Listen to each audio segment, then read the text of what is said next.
Commander Deepak Naik, the President of the Maharashtra Economic Development Council, our very distinguished speaker, Professor Abhijit Banerjee, who is known for his poverty laboratory, others on the dais, all leading lights of the trade and industry scenario of Maharashtra, Shri Nandakishore Kagaliwalji, Meenal Mohadikarji, and of course the Director General Chandrasekhar Prabhuji, and all others distinguished ladies and gentlemen in the audience. Let me say that while the approach of Professor Abhijit Banerjee has certainly been very distinct and his presentation was also very enlightening, but he very naturally relied upon some kind of a micro-analysis of all his experiments and the results of them. I am not an economist, and my approach is going to be that of a generalist. Whatever, as a student of social science, I believe I have developed some insight into, I would like to share that with you. Let me start with a story. Perhaps this is a Zatak Katha or whatever, I don't know. But the story goes like this. Once there was a king known for being very humble, very duty conscious, truly dedicated to the welfare of his subjects. And one fine morning, a learned rishi or a monk or a hermit, whatever you may call him, entered his palace and met him. The hermit was a learned person, very old, widely respected, and considered as a personification of sacrifice. Seeing him, the king got up and offered him a seat and expressed his desire to wash his feet as a mark of his respect and gratitude. While the king was about to get up, the old hermit stopped him and told that instead of the king, he himself wants to wash the feet of the king. Astonished, the king wondered as to how this can happen. You are an ascetic, sir. I am enjoying all those worldly pleasures you have turned your back to. If it is you who deserve felicitation, and hence I must offer you a puja, therefore allow me to wash your feet. Not surprised, but still with some firmness, the rishi explained the king, Rajan, first of all, tell me which kind of joy or what kind of pleasure is of supreme importance. Perplexed, but wise enough, the king replied, without doubt, sir, the most supreme pleasure is the one that you derive out of sacrifice. The pleasure of sacrificing something is the supreme bliss. A beaming hermit then said, if that is really so, king, then I am enjoying the supreme joy to its fullest. While I am enjoying this satisfaction of sacrificing every kind of worldly pleasure, you seem to have sacrificed the supreme joy in totality. Hence, Rajan, not me, but you are the embodiment of sacrifice. Hence, I need to wash your feet and not the other way. The point is that we have been indulging in some kind of glorification of poverty under different names with different alibis, and this always has led to some kind of a habit to find a virtue in almost anything related to poverty, leading us to some kind of a perpetuation of poverty. Maybe sometimes even people in public life, especially politics, also develop a vested interest in perpetuation of poverty. And I recall this because it has been some 55 years that in 1971 we heard the slogan of Garibi Hatao first, and still Garibi is very much there. So the efforts most these years have remained confined to milking poverty rather than removing it. Indulgence in socialism, mostly inspired by competitive populism, had always come handy for the rulers in the past to defend their subsidy-centric policies and dole-oriented welfare programs. Both as a society and as an economy, Outdated ideas of socialism and populism have played a key role in institutionalization of deprivation in India. The hangover of colonial rule still haunts us. Playing victimhood and blaming others for the state of affairs has become a favorite pastime for many of us. This has seriously hampered our ability to A. believe in ourselves, B. walk all that we talk, and C. motivate others while remaining steadfastly self-motivated. All these factors, I am aware, are beyond economics. But I believe that the question of poverty itself is perhaps beyond economics. Pardon me to have said so, but I must say that the answers to the huge challenge of removing poverty are perhaps cannot be found if we confine only to economics. And under that premises, I believe that there is a quadruplet of major societal poverties. There are multiple poverties. It is not just economic poverty. It is not just deprivation. But there are other poverties as well, and there may be many more, but I am confining my presentation only to 4 major crises, challenges, or in fact poverties. The first of these 4 crises is the poverty of the sense of purpose. First as an individual and later as a society, we keep doing hundreds of things with almost zero sense of purpose. Events happen without a substance. Programs and schemes are implemented without any resoluteness for achieving the goals. We are at the threshold of the robotic era, but even before the advancement of that age, many of us have become mere machines. In our public life, many of us keep doing everything, mostly mechanically. The crisis of purpose has made us hollow from within, thoroughly demotivated, and perennially skeptical about each thing and everything around. The second most serious poverty is the poverty of authenticity and mutual trust. Undoubtedly, the ability of question is not just important but perhaps central to the history of human civilizational progress. But even while questioning, one has to believe in the process, in the given system. Bereft of this belief, most of us have become non-believers, notwithstanding the growth of certain spiritual brands. There has been such a huge amount of deceitfulness and hoodwinking around for several years that even authentic and genuine individuals, activities, or theories and doctrines continuously face a barrage of doubts coupled with skepticism. A huge backlog of societal trust building is now everywhere to see. Since trust has remained in short supply, as a society, we are facing a poverty of relationships as well. This is the third crisis. Breakdown of relationships, starting from families to businesses and organizations to institutions, like God, has become omnipresent. Communication is central to all kinds of relationships.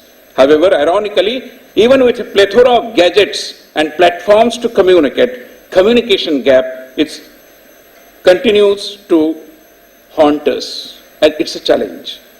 And this has led to the last but most serious crisis as a society and perhaps as a nation too, which is the poverty of a sense of ownership. Whose country is this? Whose cities are this? Whose public places are these? Institutions, organizations, everywhere where there is a concept of collective responsibility, the crisis of ownership has crept in. Do we really own the area in which we live? Do we have a sense of ownership towards at least the housing society that we stay? If yes, do we share some responsibility? More often, true responses to these questions are in the negative. Happily, under the present dispensation, under the leadership of Narendra Modi, things have started changing. First of all, there is a major shift in the approach from empowerment via entitlement to entitlement through empowerment. And I was happy that there was evidence here as well that if you empower the people, entitlement comes almost automatically. Empowerment of farmers, youths and women have been given top priority. Systemic measures to mitigate risk in farming, and we know about the Fasal Bima Yojana, for empowering the farmers has been central to the new crop insurance infrastructure unveiled by the government. Similarly, skilling of youths to overcome the challenge of unemployability has been given top priority. Insofar as women are concerned, empowering them through multiple measures for the basic health care on the one hand and economic self-reliance on the other has received due importance under the Modi government. Instead of the routine, traditional and populist right-based approach, where an illusion of empowerment could be very easily created simply because there is some right. We heard about right to education, the right to freedom from hunger and right to this and right to that. I am happy, at least there is no right to good life, right to happy life. Simply by giving a right, I believe you cannot really enjoy all those kinds of things. And therefore there is a very important shift in the approaches, which I believe is very interesting and for many economists to be observed in the days to come as to how does it impact. This approach has effectively discarded the politics of populism, which is being replaced by politics of performance, very importantly. Not only is this government aware, but it has also made people conscious of the fact that subsidies always have to be short-term measures with an essential inbuilt sunset clause. Subsidies, doles, and free lunches have a limited purpose and therefore a limited life too. However, mere governmental efforts, and after this also I would like you to clap because this is more important for a societal action. However, mere governmental efforts will have their own limitations. To overcome the crisis of poverty, what is supremely important is social mentoring of the disadvantaged sections. This can happen only via greater social sensitization. If those who are less fortunate, I am not saying more fortunate and less fortunate, let us divide it into less fortunate and less fortunate. Even with that divide, I don't mind. Those who are less fortunate fail in appreciating their citizens' social responsibility, a CSR of a different kind. Our agenda for national development itself will remain poor in performance. And in the presence of a person who is working on a brilliant idea of poverty laboratory, I need not explain as to how poverty of performance proves to be the costliest of all the things. Challenge of poverty, friends, therefore, cannot be effectively faced through economic measures alone. Multiple poverties demand a multi-sectoral approach, a comprehensive strategy, and a foolproof implementation infrastructure. If this doesn't happen, if we do not pay attention to all these factors, I'm afraid even 10 years later, in 1926, we will have to listen to a similar lecture, how to lift India out of poverty. Let us ensure that does not happen. Thank you very much.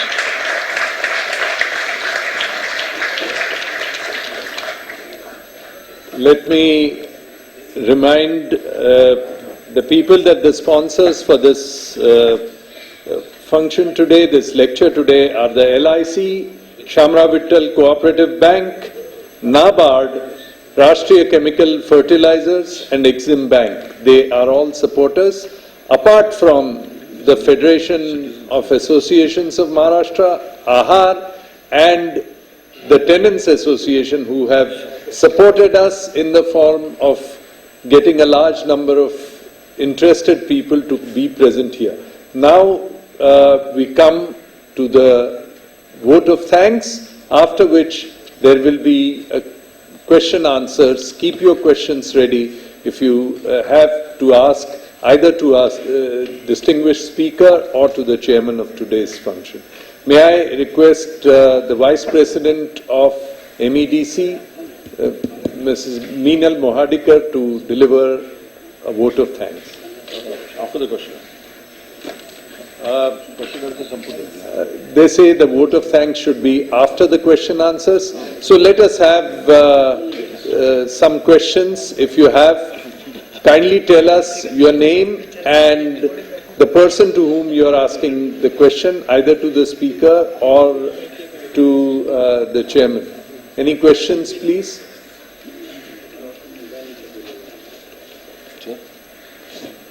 Yes?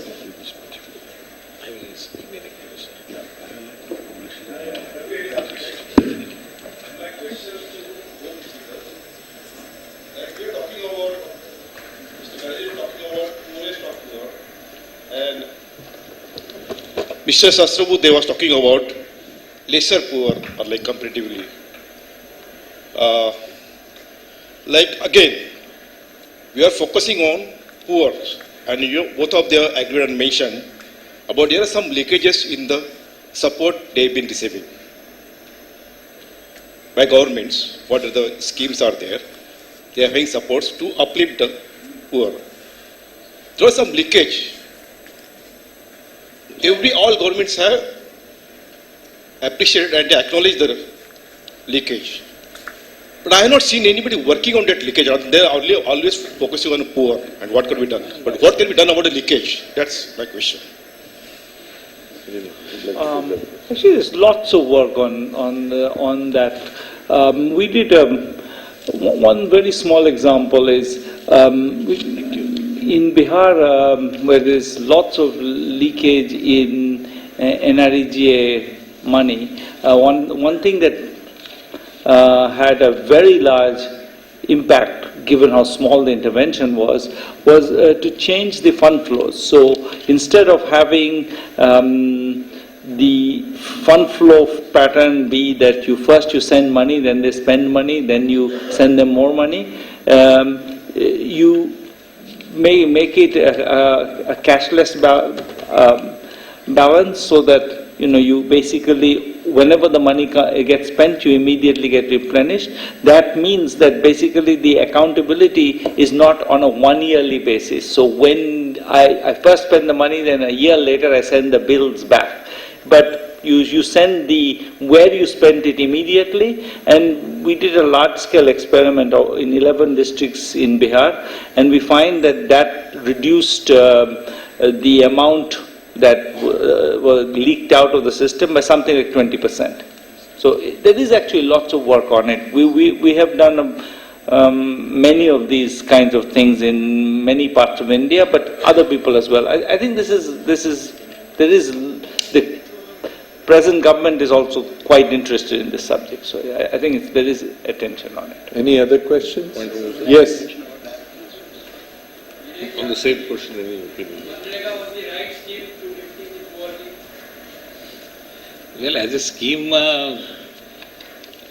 the purpose behind the scheme was certainly very commendable. There was nothing wrong about it. But the way it was implemented certainly had several things which required some reforms. And now that this government has given more emphasis on asset creation, which are basically for the use of the villagers themselves, things are changing, because earlier it was very mechanical, and as I said, the only objective was to keep them apparently engaged. That's it, without any productivity quotient attached to that. Now the productivity has become more important. So while Manrega per se has nothing wrong, the implementation infrastructure was certainly with several flaws in it, and now I think it is becoming more and more flawless. To the question which was earlier asked by another member of the audience, I think everybody of us has, many of us have heard about this Janadhan, Aadhaar and mobile. And the more we use information technology for making things more foolproof and preventing leakages, I think the better for the villagers or for the poor people in disadvantaged sections or areas. And therefore, greater use of information technology, and via, as I said, Jandhan, mobile and Aadhaar and mobile, things are likely to be more effective. Next question. My question is to Professor Banerjee. I am Arnav Deshpande. I am a student of St. Xavier's College.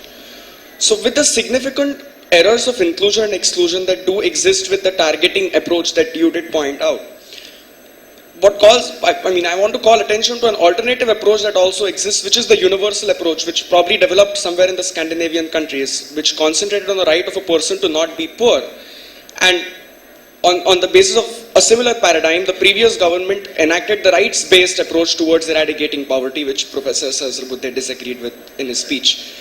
What would be your opinion, Professor Banerjee, towards a rights-based approach, which tries to put forth that a poor person does not necessarily survive on the charity of the state, but derives certain basic rights to food, education, which cannot be violated? So I guess it sounds great. Problem is that the way it's enforced when you make it rights-based is to make it justiciable. You have, in principle, you go and take the government to court for.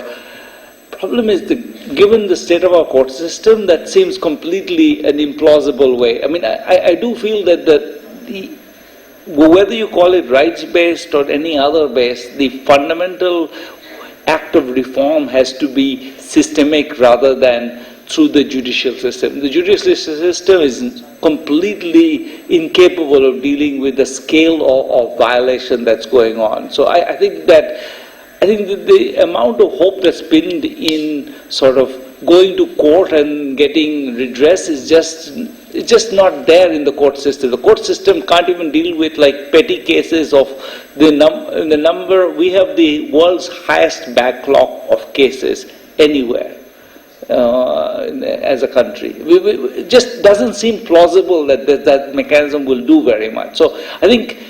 So the important thing is, you can call it a right or not, but the most important thing is that you need to focus on implementation that's going to happen outside the judiciary. The judiciary is not going to get to do the implementation. It has to be that we have to improve implementation within government.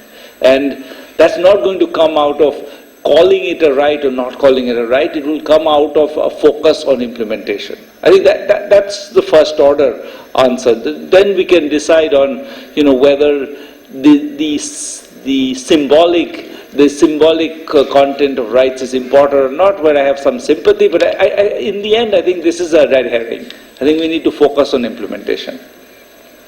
Thank you. Just in continuation to what he says, and the question that you asked is linked really to the both answers earlier, is the delivery of the system which matters. Now, earlier, every one of us constitutionally has a lot of rights in place, but we have no delivery mechanism. That is the problem. And the judiciary, as you very rightly pointed out, is perhaps the wrongest means of getting it delivered. As Mr. Sahasrabuddhe just pointed out, that the recent, shall we say, changes that are brought about in carrying a benefit directly to the beneficiary, which comes via the Jan Dhan, the Aadhaar card, and including let's say the LPG subsidy is one of the good examples. Or for that matter, now in time to come, the fertilizer and other subsidies are going to be good examples. Wherein the beneficiary is capable of directly being accessed by the government, which earlier was through a cascade of middlemen. And therefore there is a big gap between the beneficiary and the deliverance, which I guess this new implementation together with technology will solve a great deal. Any comments? My question is to Dr. Sahasrabuddhe. Sir, I am reading this banner, Lifting India Out of Poverty. I have been thrown out of my premises and I have become helpless today, a citizen of Mumbai, along with several other citizens who are living in fear today. By the Mumbai Port Trust in the most barbaric manner last year on 28th May 2015.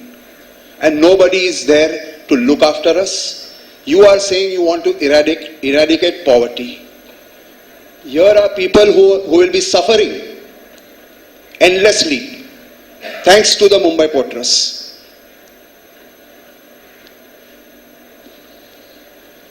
I'm not aware of this issue, but we can meet and discuss. I would like to get to know. And okay, sir. If at all I could be of some help. Thank you so much, sir.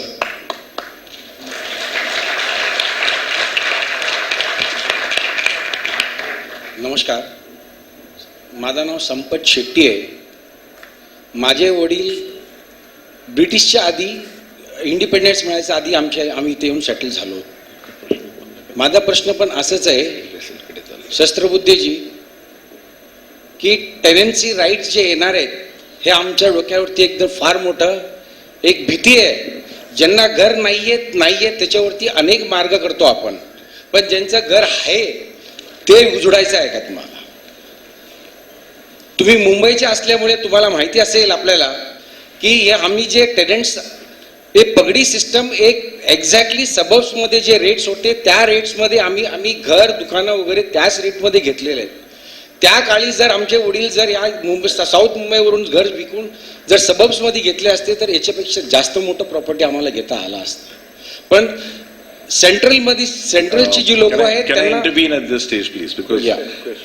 I think two things are going wrong. Number one is this is not the subject and the forum both. Sir, I wanted to enlighten this. No, I understand, but the trouble is this is neither the forum nor the subject. We talk about a subject which relates to economics and relates to national level elevation of poverty, studies that go into. Sir, one or the other way is One second. economics. What and you all have that. is a very Sir, one- specific, Sir, then I Yeah. request Sir, you. it's a very specific tenancy wanted related to- question. Sir, and yes, this- please. See, Wait. I request you to, will meet with you to take one more lecture on Economics, this. after all, sir, See, what is the See, the use, sir? Your lectures will go on for economics and the mid. To lift up the poverty. The middle class people will be put on the road. I And entirely the road people sympathize will be with your given an case. accommodation. Ma'am, And again, let you me- people will let come with a me- banner let me- of let me lifting announce- India out of let- poverty. let me- Till 2026, it is going to continue the same. I want to know where it is going to stand. Let me announce that I have had a discussion, a talk with Dr. Vinay Sahasrabuddhe on this issue as well.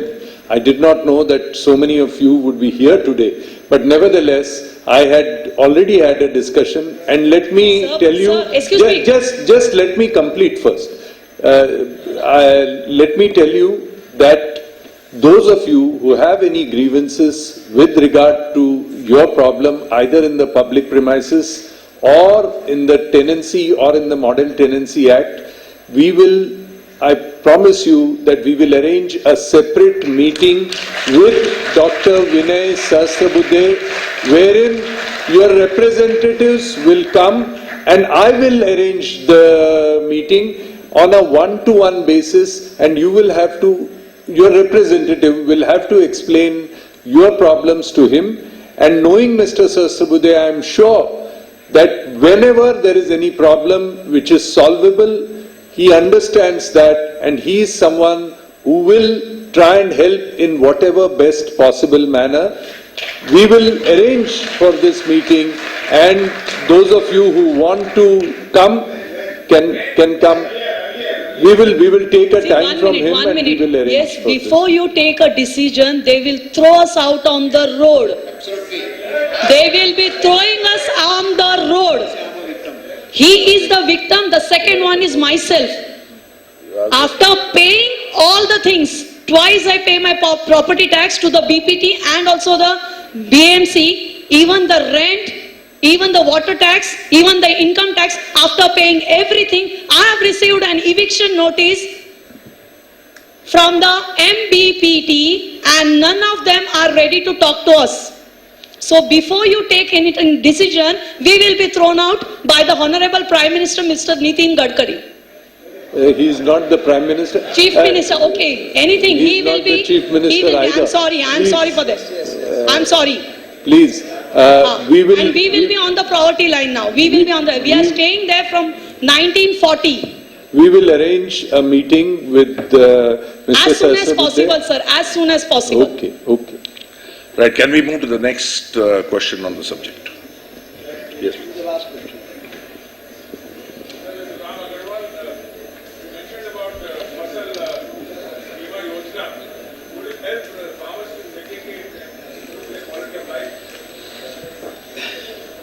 As I said, I am not a student of economics, so I cannot claim that I have studied all the details of the Fasal Bima Yojana.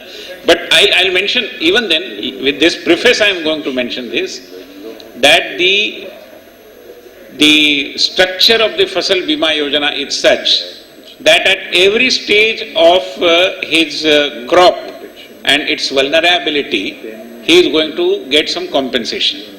Even for example, at a particular point of time, he is not able to sow the seeds, still he will get some compensation.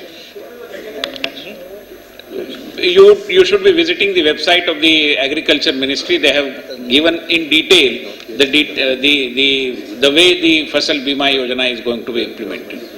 But at every level, let me be very clear that at every level you are going to get some compensation. Excuse me. See, urgency was because although this is not a subject, there is a gross misuse of Public Premises Eviction Act, which was meant for evicting politicians from their bungalows and their quarters. Now they are using that act against tenants, and people are fighting litigation. Lakhs of rupees they are spending on litigations. Every family is dragged up to Supreme Court. Many times they have lost cases. The public sector, they have lost cases, but families have exhausted all their resources to fight up to Supreme Court. Therefore, there is urgency in this matter, and we have made a representation to the Prime Minister. I will hand over the copy to you. So please.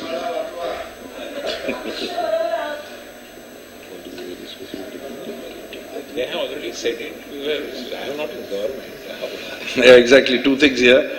Well, thank you very much for highlighting the problem that's been noted, but on the other hand, Mr. Vinay Sahasrabuddhe is not a member of the government, nor is he responsible for elevating a particular problem. He can, yes, as promised a little while ago, he will surely address that in whatever personal capacity that he can.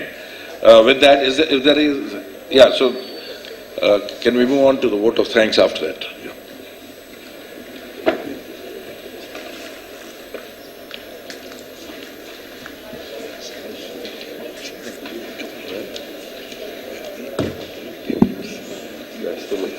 Dignitaries on the dais, Commander Deepak Naik, who is the President of MEDC, Past President Nanda Kishorji Kagliwal, Dr. Abhijit Banerjee, who is come all the way from USA, Dr. Vinay Sahasrabuddhe, he is also with us from Delhi, only for you, Mr. Prabhu, and those who are present here, all the dignitaries of the dais also. Really happy that you are here today because you were discussing with Vinayji about your house. It is really necessary and Vinayji is going to help us out, I am sure. So don't worry, we will be able to meet him again. We are very happy that Dr. Abhijit Banerjee, who is there with us as a special guest today and who has come all the way from USA for Gadgil Memorial Lecture, because this was the 12th time we were organizing the Gadgil Memorial Lecture. Even thanks to Dr. Vinayji Sahasrabuddhe, who is a Director, Public Policy Research Center, New Delhi. He's also come all the way from Delhi, and he was chairing the session.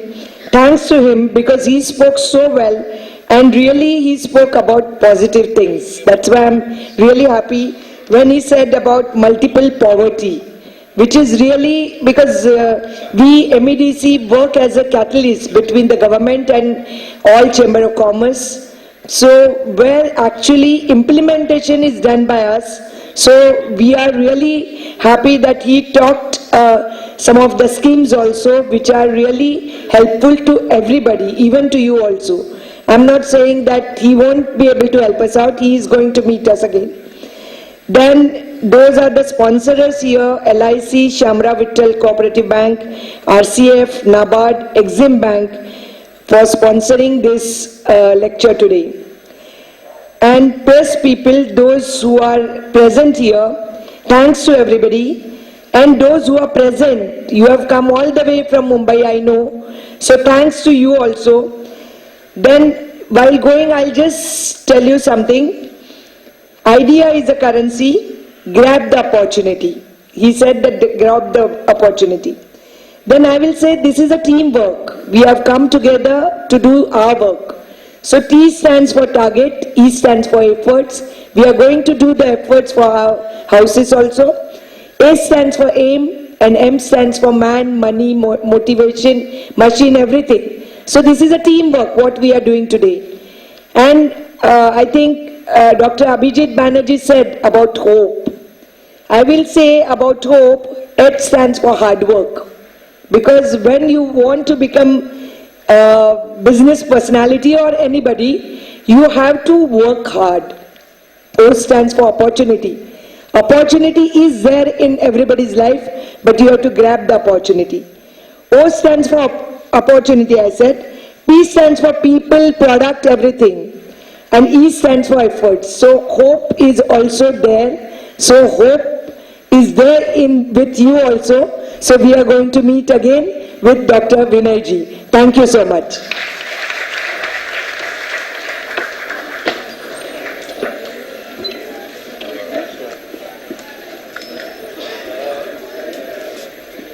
Please don't leave. We shall have a national anthem, and after which we should all leave.